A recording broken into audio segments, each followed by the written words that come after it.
जयराम जी में कोई संस्कार ही नहीं है, सबको गाली गलौज। इसका पार्टी का उत्पत्ति, इनका राजनीति का उत्पत्ति गाली से ही हुआ है कि मार दबो, काट दबो, काम नहीं उठा के गाड़ दबो, दामोदर नदी में गाड़ दबो, ये क्या हुआ।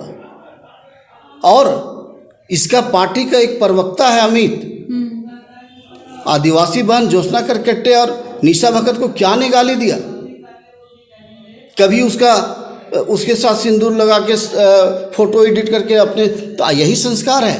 कुर्मी कुर्मी एसटी बनना चाहते हैं तो सबसे पहले इनका जो डिमांड है वही गलत है। लव कुश कहा के कुशवाहा को बेवकूफ़ बनाते रहे। देखिए, झारखंड का जो एक मुद्दा है वो दिन प्रतिदिन गहराता जा रहा है। आपको बता दें कि कुर्मियों का आदिवासी में शामिल होने का जो मुद्दा है वो दिन प्रतिदिन और गहराता जा रहा है और इसको लेकर के लगातार प्रदर्शन दोनों पक्षों की तरफ से आपको देखने को मिल रहे होंगे। फिलहाल इस वक्त हमारे साथ सतीश कुमार बबलू जी जुड़े हुए हैं और उनसे हम बातचीत करके जानेंगे कि आखिर ये जो जातीय जो लड़ाई हो रही है उसके पीछे अच्छे से विस्तार से समझेंगे क्या मामला है, किस चीज़ को लेकर के पक्ष में ये लोग अपने पॉइंट्स रखना चाहते हैं और नहीं चाहते हैं इन पॉइंट्स को।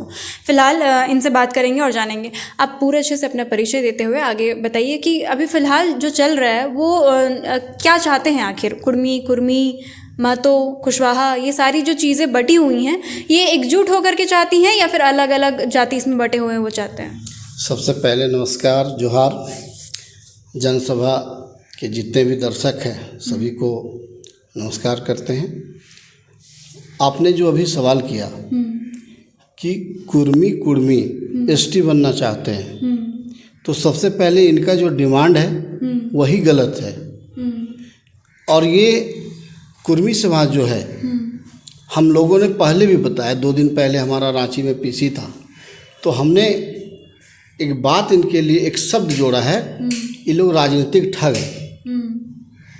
किस स्तर पर कह रहे हैं? किस स्तर पे कह रहे हैं? बिना तर्क का कोई बात हम करते नहीं। हम तो जेल के वाले हैं नहीं कि कुछ भी कह देना, किसी को भी गाली दे देना। उसी पे आ रही थी मैं कि तर्क है ना हमारा। जब इनको राजनीति लाभ लेना था, लव कुश कह के कुशवाहा को बेवकूफ़ बनाते रहे। कुशवाहा समाज लव कुश जयंती में हर एक सम्मान इनको देने का काम किया है। हजारीबाग में लव कुश जयंती होता है, लोहरदग्गा में होता है, गिरिडीह में होता है, वहाँ आते हैं। लेकिन जब हमारा सपोर्ट करने की बारी आता है तो ये लोग पीछे भाग जाते हैं। इन लोग का कहना था लव कुश भाई भाई है। लव कुश समीकरण के तहत हम लोग को सारा चीज़ होते रहा, एक जगह आना जाना। अभी बिहार में देखिए लव कुश समीकरण के तहत सरकार भी चल रहा है। लेकिन जान के आपको आश्चर्य लगेगा कि कुर्मी जाति जो है वो अति पिछड़ा BC1 में है, कुशवाहा BC2 में है। इन्होंने एक बार भी नहीं कहा कि हम आपके बड़े भाई हैं।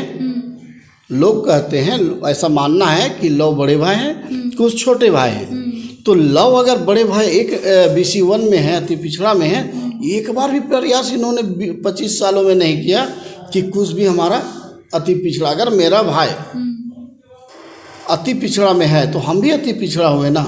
आपने तो कभी पहल नहीं किया। तो तर्क है। उसके बाद इन्होंने बोला मांझी महतो भाई भाई। जब वहाँ से इनको वोट लेना था, चुनावी लाभ लेना था, मांझी महतो भाई भाई किए। तो इसीलिए हम विरोध कर रहे हैं कि जिस तरह कुशवाहा समाज को लव कुश के नाम पे ठगी किया है, जिस तरह से मांझी महतो भाई भाई कह के ठगी किया है, उसी तरह से एसटी बन के बोलता है। आजकल बोल रहे हैं लोग एसटी हमारा भाई है। भाई है तुम्हारा, तुम उसको लूटने जा रहे हो। और एसटी बनना क्यों चाहता है? सिंपल सा एक रीजन कोई भी बता देगा। अच्छा, लेकिन अभी तो जितने भी लोग हैं जैसे कि JLKM के नेता हो गए, अत्सू के नेता हो गए, सारे लोग अब ये चाहते हैं कि वो लोग जाकर के आदिवासी जो मूलवासी में है उसमें जाकर के शामिल हो जाएं। और कहीं ना कहीं इस चीज़ को वो लोग बहुत ज़्यादा पॉइंट्स के साथ लड़ रहे हैं, इन सारी मांगों को पॉइंट्स के साथ रख रहे हैं कि पहले वो लोग आदिवासी हुआ करते थे, रहन सहन, नदी के किनारे बसना, ये सारी चीज़ें जो है आदिवासी वाली लक्षण थे और उनको फिर जाकर के OBC में शामिल कर दिया गया और अब वो वापस से चाहते हैं कि उनको आदिवासी में शामिल किया जाए। तो एक तरफ जैसे कि आप देख पा रहे होंगे कि जयराम महतो भी इस चीज़ की लड़ाई लड़ रहे हैं।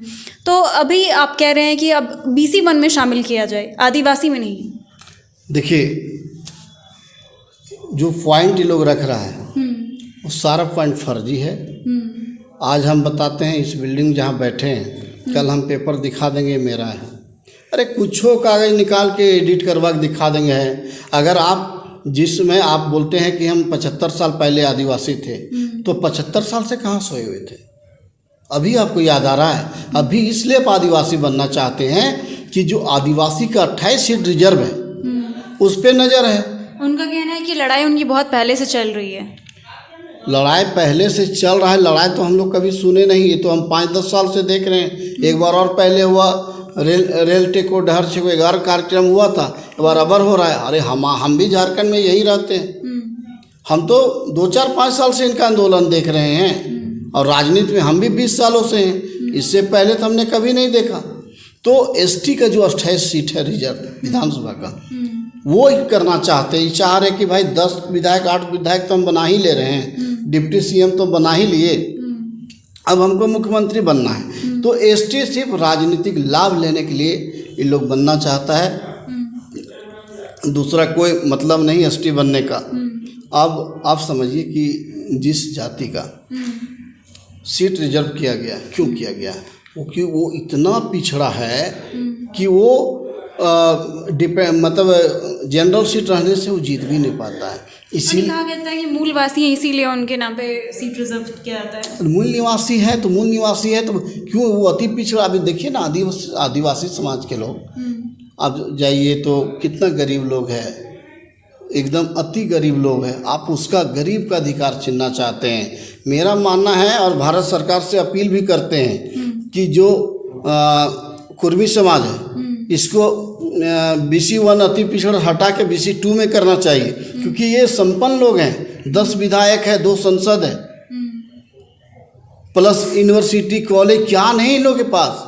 मतलब कि आपका कहना है कि ये लोग संपन्न हैं, ये लोग इतने ज़्यादा आगे बढ़ चुके हैं कि इन लोगों को ST सूची में SC सूची में बनता है। आज ST बनेगा, कल SC बनेगा, परसों कहेगा भगवाने बना दो हमको, हम ही तो सब चीज कर लेंगे। इसमें जितने भी विधायक जो भी इस पे नज़र आ रहे हैं, जैसे कि मांडू विधायक भी नज़र आ रहे हैं, जयराम मातो भी नज़र आ रहे हैं, तो उन सारे विधायकों को इसमें इस चीज़ की लड़ाई में आप किस तरह से देखते हैं?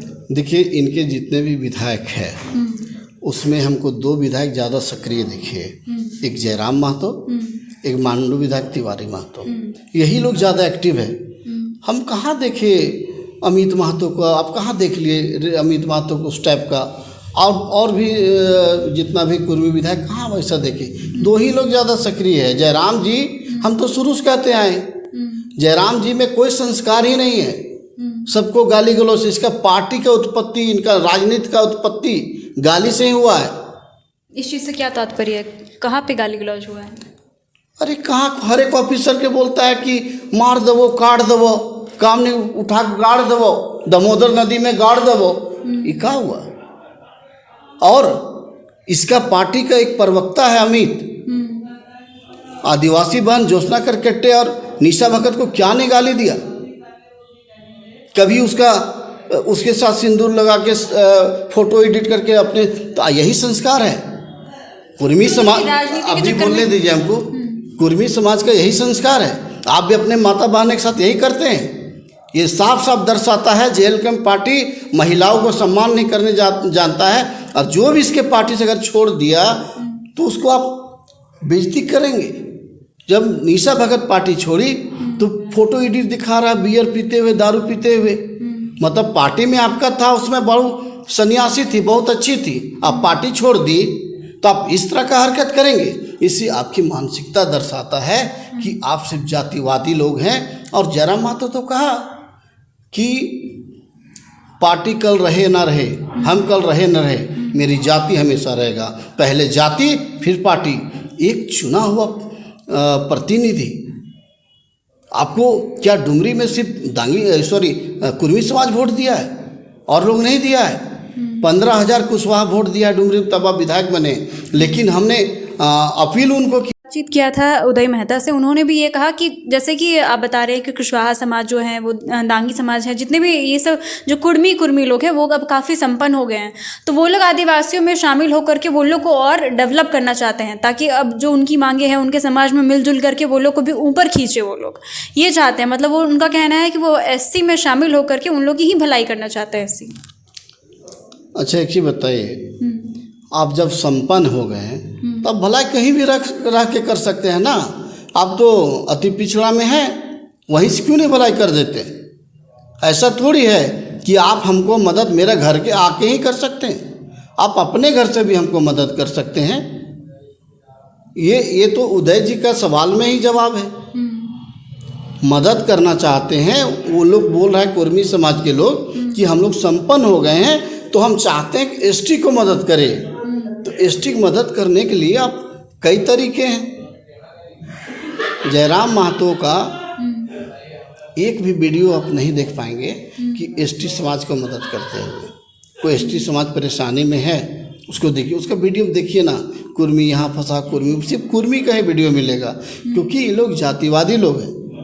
कोई भी प्रतिनिधि होता है तो जात की बात नहीं करता, वो जमात की बात करता है। हिंदू, मुस्लिम, सिख, ईसाई सबकी बात करता है, समझिए। अच्छा, एक राजनीतिक पद पे होकर के इस लड़ाई को किस तरह से देखना चाहिए? क्योंकि अभी जैसे कि कुछ विधायक इस पर सक्रिय नज़र आ रहे हैं, तो जैसे कि आपने कहा कि अभी वो लोग जातिवाद राजनीति कर रहे हैं, तो किस तरह की राजनीति करनी चाहिए अभी? देखिए क्या है ना कि जिस तरह से, ठीक है आपका इच्छा, आपका मांग है, लोकतंत्र है, संवैधानिक तरीके से कोई चीज़ का भी मांग कर सकते हैं। मांग जेन्युइन हो या जेन्युइन ना हो, हमको उस पर नहीं जाना है। लेकिन क्या सामाजिक संगठन का पदाधिकारी है, सामाजिक संगठन के लोग हैं, वो लोग डिमांड करते। लेकिन आप एक संवैधानिक पद पे बैठे हुए हैं, एक विधानसभा का विधायक हैं, तो इस तरह का नंगा राज करिएगा, ये कदापि नहीं होना चाहिए, ये सरासर गलत है। उसके बाद आपको बताते हैं, आप देखे होंगे अमित कुमार जो इनका मीडिया प्रभारी है, ज्योत्सना क्रिकेटा, निशा भगत आदिवासी बहन को किस तरह से गाली गलौज कर रहा है, आपने देखा? एक बार भी कोई भी जेल कैंप का लोग उसको उस प्रवक्ता को बोलने काम किया कि तुम गलत कर रहे हो, ऐसा नहीं होना चाहिए, या जयराम जी किए नहीं किए? तो इससे साफ झलकता है कि आप जो है, आपके अंदर कोई संस्कार नहीं है, आप किसी को रिस्पेक्ट नहीं करना चाहते हैं। उसके बाद अब जेल कैंप का पोस्ट जब आता है निशा भगत का, अब लगभग कुर्मी समाज के लोग अमित बाबू जिंदाबाद, जेल का ताला टूटेगा, अमित महतो छूटेगा, इसी तरह का कमेंट्स मिलेंगे। एक भी आदमी गलत को गलत कहने वाले लोग नहीं हैं। तो इनके दिमाग में जातिवादी सोच कितना ज़्यादा है, जाति के लिए ये लोग क्या करना चाहता है, सही देखने के, सही गलत का अंतर ही नहीं कर पा रहे लोग।